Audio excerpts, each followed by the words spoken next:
অন্তর্বর্তী সরকারের পররাষ্ট্র উপদেষ্টা বলছে, ভারতে নিযুক্ত বাংলাদেশের শীর্ষ কূটনীতিককে হত্যার হুমকি দেওয়া হয়েছে। বাংলাদেশ ও ভারতের সম্পর্ক এখন মারাত্মক অস্থিরতার মধ্য দিয়ে যাচ্ছে।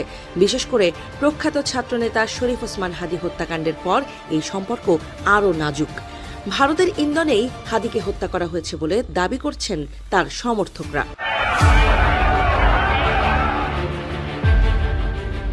বাংলাদেশ ও ভারতের মধ্যকার সম্পর্কের টানাপোড়েন নতুন মোড় নিয়েছে।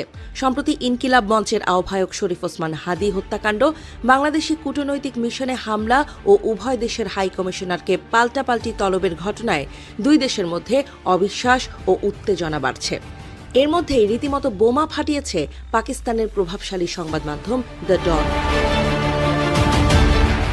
তাদের সম্পাদকীয়তে বলা হয়েছে, এই পরিস্থিতি সৃষ্টির পেছনে আসল নাটের গুরু নয়াদিল্লি। এতে বলা হয়েছে, বাংলাদেশ ও ভারতের সম্পর্ক এখন মারাত্মক অস্থিরতার মধ্য দিয়ে যাচ্ছে। বিশেষ করে প্রখ্যাত ছাত্রনেতা শরীফ ওসমান হাদী হত্যাকাণ্ডের পর এই সম্পর্ক আরও নাজুক। ভারতের ইন্ধনেই হাদীকে হত্যা করা হয়েছে বলে দাবি করছেন তার সমর্থকরা। দক্ষিণ এশিয়ার মতো কৌশলগত অঞ্চলে শান্তি চাইলে সবাইকে একে অন্যের সার্বভৌমত্ব মেনে চলতে হবে বলেও নয়াদিল্লিকে খোঁচা দিয়েছে তারা।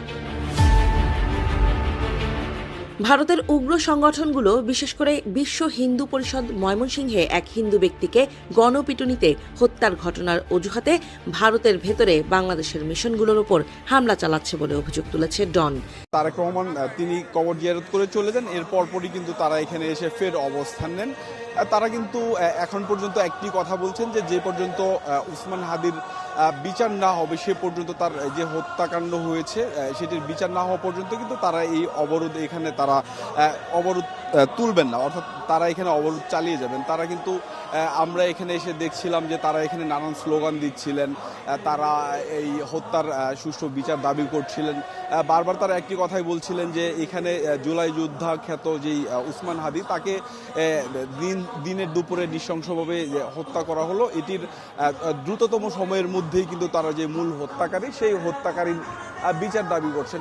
পাশাপাশি আরেকটি বিষয় যদি জানিয়ে রাখি, সেটি হচ্ছে যে এই শাহবাগের এই জায়গাটিতে কিন্তু অর্থাৎ গতকাল জুমার নামাজের পরপরই কিন্তু ইনকিলাব মঞ্চের নেতাকর্মীরা এখানে আসে এবং এখানে এসে কিন্তু তারা এখানে অবস্থান নেন। এই অবস্থান এখন পর্যন্তই তারা চালিয়ে যাচ্ছে।